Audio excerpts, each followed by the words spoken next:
Thank you so much, Legendary Father Vinii Revlon from Paris, for coming onto my channel and just sharing your intake on your experience on Legendary Season 3 on HBO Max.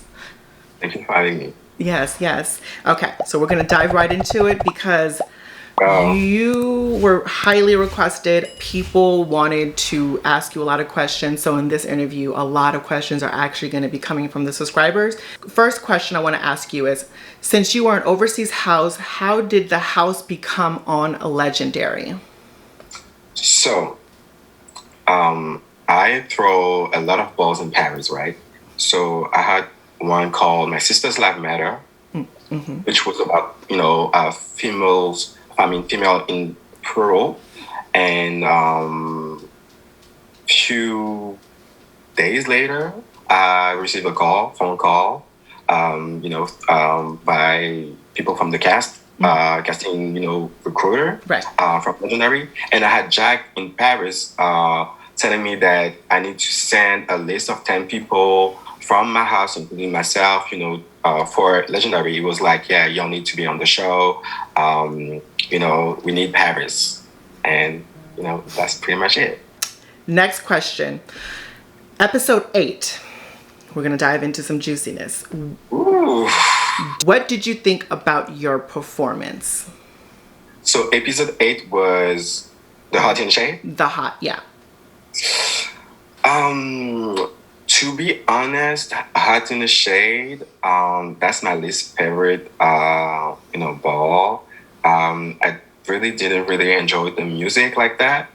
So I was not feeling, the whole thing overall. We was looking good, like always, which, Love which was that. good. Yeah. But it was, the performance, we could have done better, definitely.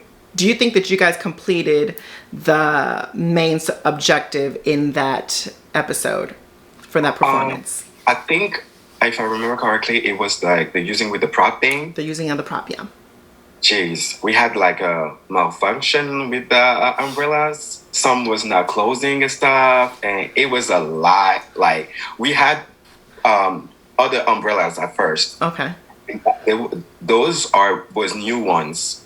Okay. And we didn't have time to practice a lot with those. So it happened like right on stage. So it was like, Were you disappointed in not landing the stunt off the monkey bars? And what score would you have gave your house? Yes, tried, and it didn't succeed, but it was what it was. The whole performance to me was everything, to be honest. Watching that, afterward, so they took a point, and that's all. Like, what I'm saying? I feel like it could have been a perfect score, but it is what it is. Okay, so you would have gave yourself a 10. If we would have landed the jump, the stunt thing. yeah Definitely a 10. Okay, got you. Okay. Episode 9. I'm waiting for the juicy questions. Okay, we're gonna get into this. Episode 9. Do you think you deserve to lose the battle to Yamamoto, and why or why not? There you go. Let's go. If you wanted some juicy, let's go. Here we go. Okay. So, like I said on the show, only 2 houses touch the trophies. Okay, Revlon and Juicy. And I forgot to mention that only 2 houses got the money from the money ball, Revlon and Juicy. Now, as far as the battle, it was Devo versus Kiona. And side note, in the hotel, they was joking about battling, so they really wanted to battle, prior to that. So behind the scenes in the hotel. So it was meant to happen. Now, watching the battle, and even like that, it could have went either way, to be honest. So when Tyra broke the tie, obviously I was disappointed, because like, come on, we should have been top 2, like, on the finale. Because no shade, no tea, Revlon and Juicy made it hot the whole season. Now, Yamamoto, if they didn't have that gag flag, I feel like they would have gagged That early episode. in the That episode. competition. Yeah, but they fought their way to the top. So kudos to them. Like I feel like it could have went either way for that battle at the moment. But like track records, top two, Revlon, Juicy, no shade. So do you think it's safe to say that there's a reason why you do have redemption battles at the end, and at that point in that moment, this is your moment to say you're going to either stay or you're going to either leave. So during that battle, does it matter your track record at this point? Facts. Correct? Fact. Right? And mind you, I'm when the judges be like, yeah, I feel like next week they're gonna do better and stuff like that. I'm Right. like, redemption is right here, right now. So that's why I'm like, okay, Devo won, and it was a break the tie situation, and again, it could have went either way. To be fair, so give them a round of applause. Right. Okay. Because in the ballroom scene, you've thrown many balls and you participate in many balls because you are such a standout performer and you're winning back to back to back to back balls. Just because you go to this next ball doesn't mean that you're going to win because of the reputation. You can easily lose, right? So, and I think that was the point of the element of the redemption. It's kind of like that, So, yeah, I think it's important for people out there that don't really go to balls, that do like to watch this show, to understand that. And I just wanted to let everybody know in the world that regardless of what's going to be happening at the end of the battle, know that nobody else touched that trophy except us two. Oh, okay. Okay, what? And the cash. Okay, so. And the cash. Right. So, subscriber question. What was everybody's shade with Alpha Omega? Now, I've been wanting to ask this question for a while now, and I haven't asked it.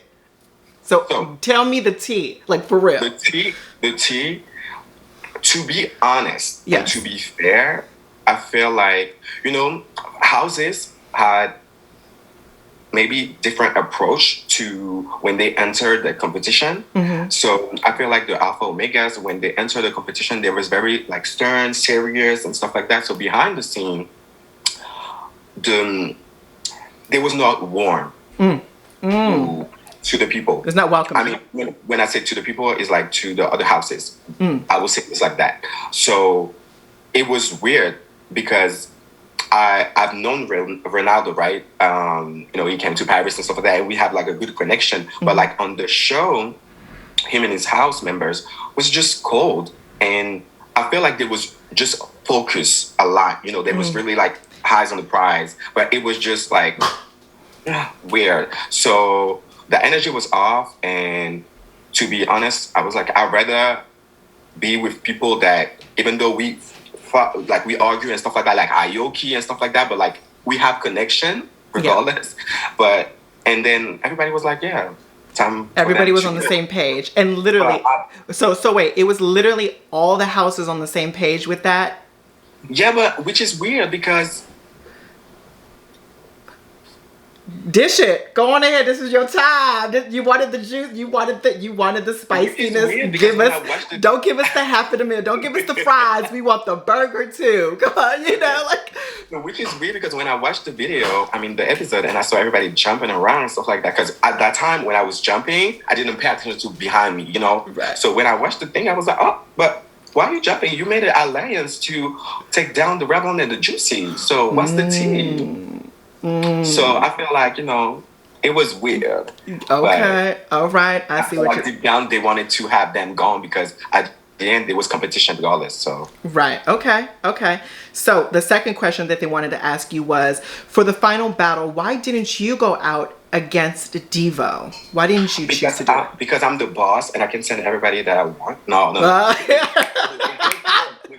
Is like they literally had this conversation like prior to that, Kiona and Devo, and Kiona before the ball start, she was like, if anything happened, I'm gonna be battling today. Okay. And I was like, okay. Next subscriber question is, if you guys were given a chance to revise a specific performance, what would it be and why? Mission Impossible ball. When we had to highlight something can't. And I was the one that was supposed to highlight something Kong and emote and stuff like that. Because to me, Mission Impossible was a motherfucking standout show. Like, it was a movie. And I feel like, yeah, I should have melt, more and give more pussy because my cat suit was giving what it was supposed to give. No, I enjoyed your. I remember. I enjoyed it. You know what? I understood what Leomi was saying when I watched the episode. But to be fair, when I watched the other houses doing the soft and con, I was like, y'all, come on now. Yeah. Plus, I was giving body, please. Yeah, it was. You looked right in it. You looked right in the cat suit. You will say that it was very cakeage. It was very cakey. So, next question that a subscriber has for you is, who are some of the houses in France that would be cast in later seasons of Legendary to you? Who do you think would be a good choice? For the show, I feel like the House of La Durée, which is a French house, exclusive French house. I feel like they should be cute in the franchise. Okay. What does he think was their best performance?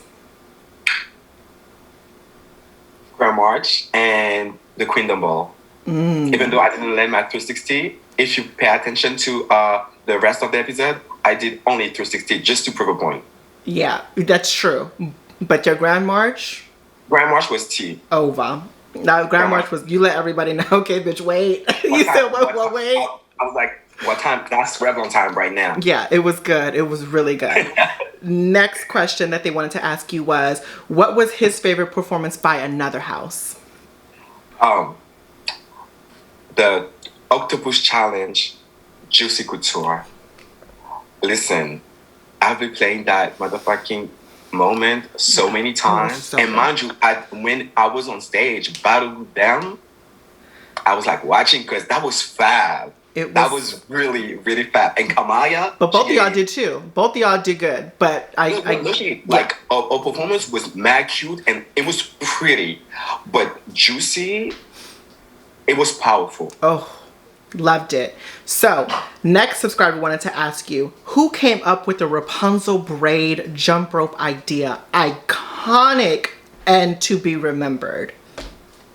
Listen, Gigi, before we had the theme, she was like, I want to do something with long braids. Mm-hmm. She said, that's what she said. And then when we had all the theme, it was like, fairy tale, Rapunzel. So Gigi had that idea. Okay, love that. That's honestly going to be a clip that they're going to constantly play and repeat of you guys, because that was a really memorable performance. Love that performance as well. So next question they wanted to ask you was, how are the tracks chosen? I feel like the best performances always have the best tracks, so I wanted to know if you had a catalog to choose from, or if you had more liberty. So pretty much about the music, you have to send reference and they create. And then they send you like the first, test. Mm-hmm. And you're like, okay, I like that, but I feel like need to be more up tempo.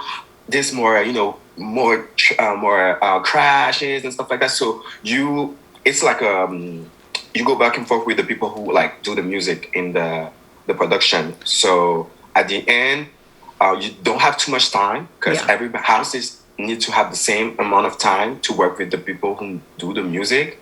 So is that. Okay, that's awesome. And they also did want to say to you, love you from Paris. By the way, you should have went to the finale. Felt like you were the only ones who could put up a fight against the Juicy Coutures. So they wanted to say that. I feel like definitely. Let's wait until next week. Maybe we're gonna be surprised. We never know. But yeah, definitely. Revlon was the one to watch when it comes to that, and I feel like they knew, and maybe an all-star. Who knows? Oh, that's true. That is very true. So let's get to the judges. Who was your favorite judge, and who was your favorite guest judge? Kiki. Okay. Kiki was your favorite judge? She was, to me, she was the best thing they did for Legendary. To put Kiki on the show, she was just perfect. My favorite guest judge was Leslie Jones. Leslie Jones. Yes, I love Leslie. Love her She energy. just gets it. She just gets it. Yes. She just gets Yeah, it. she was like, "What's Benji?" Yeah. What Benjamin? Benji. That was so fun. Yes, loved it, loved it. I say the house. You pick a word, that first thing that comes to your mind about the house. Okay. So first house, LaBeija. Gone too soon. Okay. House of Alpha Omega. Pussycat Dolls. House of Machiavelli. Phoenix. Okay. House of Yoji Yamamoto. Fighters. Okay. House of Demir Versailles.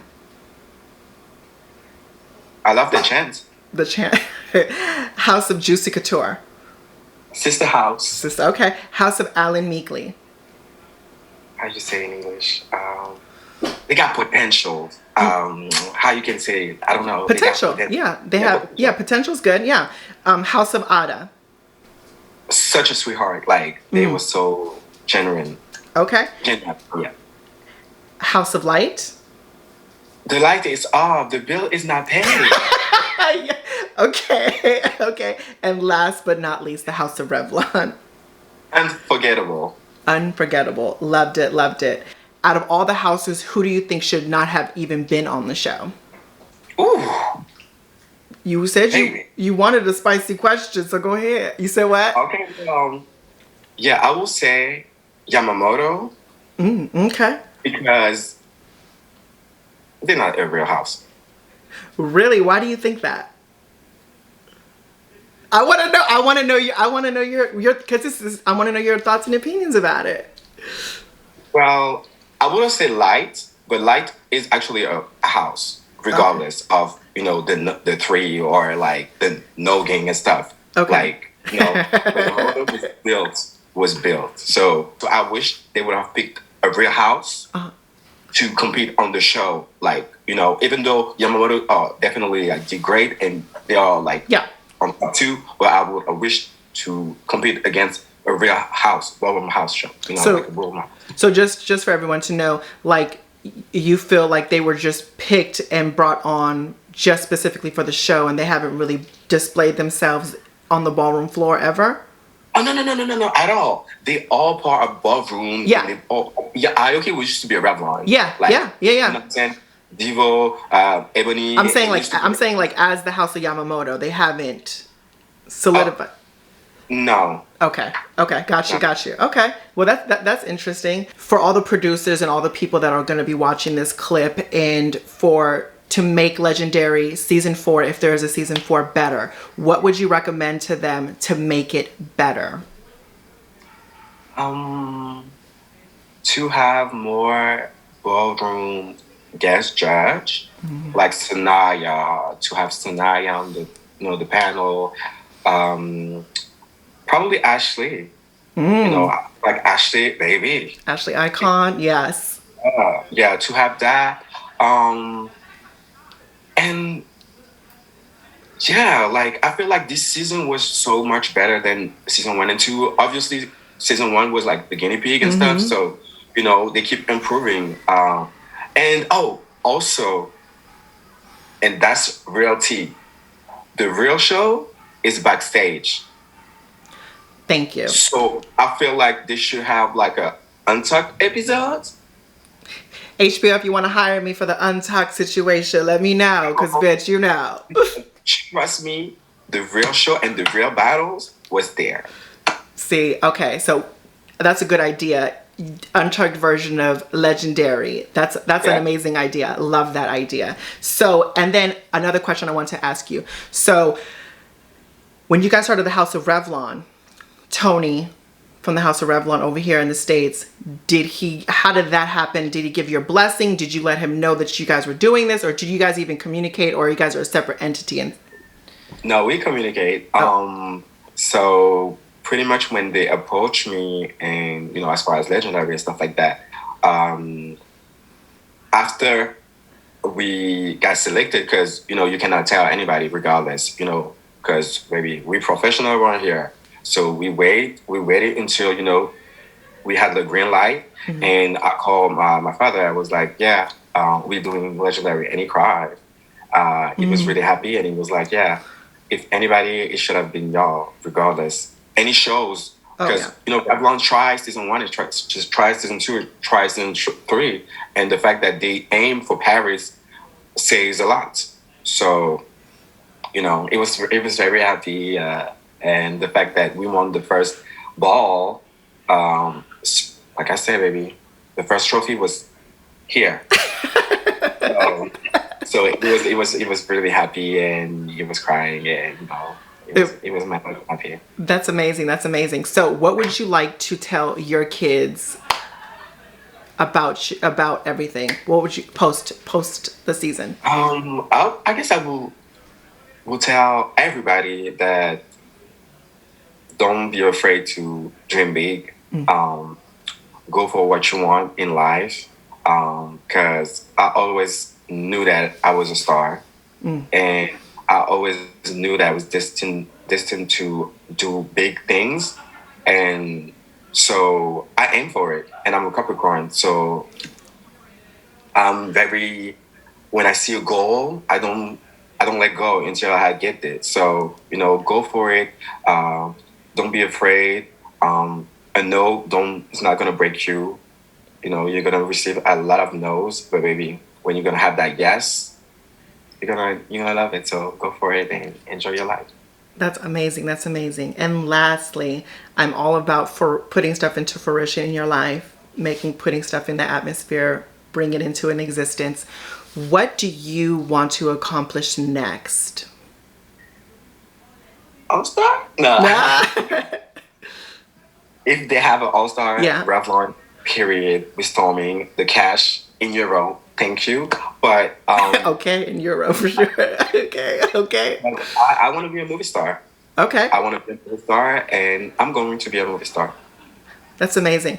Love your confidence. Love everything that you exude as a father, as a person, as a leader, and how you guys represented season 3 on Legendary. The House of Revlon from Paris was absolutely amazing. You guys gave such great performances, such great attitudes, such great moments, which is a big thing, and people I need to understand. It's not about the win, it's about the moments. So thank you so much for sharing that experience with us, and thank you for everything that you brought into the show. Again, thank you so much for coming on, babe. I totally appreciate it. Thank you for having me, Valerie. Yes. Bye, babe. Mwah. Okay, you guys, so that is the end of my interview with legendary Father Vinii Revlon from Paris. Let me know what you guys think about this interview down in the comment section below. I enjoyed my conversation with him. I love the fact he's ready for it. He's ready for the questions. He wants to give you guys the tea. He wants to spill the deal. He wants to do all of that. So I appreciate his honesty, his thoughts and opinions, and it's his version of how everything went down. It might not be everybody's, but it's definitely his, and I love that. Definitely give this video a thumbs up, because a thumbs up goes a very long way. Hit that subscribe button right there, right in the corner, so you know exactly when I upload a video. And if you guys want to watch my full reaction as well as watch the full review, definitely hit up my Patreon, which is going to be linked down in the description box below, as well as my website, so you guys can purchase the merch. And you guys want to watch all my other interviews that I did with some of the cast members of Legendary season 1, 2, and 3. You definitely don't want to miss this season of the interviews, because they were quite juicy. Loved every bit of it, and this is just another added on interview that was quite juicy. So thank you again to the House of Revlon and to legendary Father Vinii Revlon for just bringing the full experience of Legendary to people's houses, homes that don't know about ballroom or just love ballroom in general but never been to balls. And like always, life is your vision. It is whatever you make it, as long as you make it freaking fabulous. Until the next one, you guys. Bye.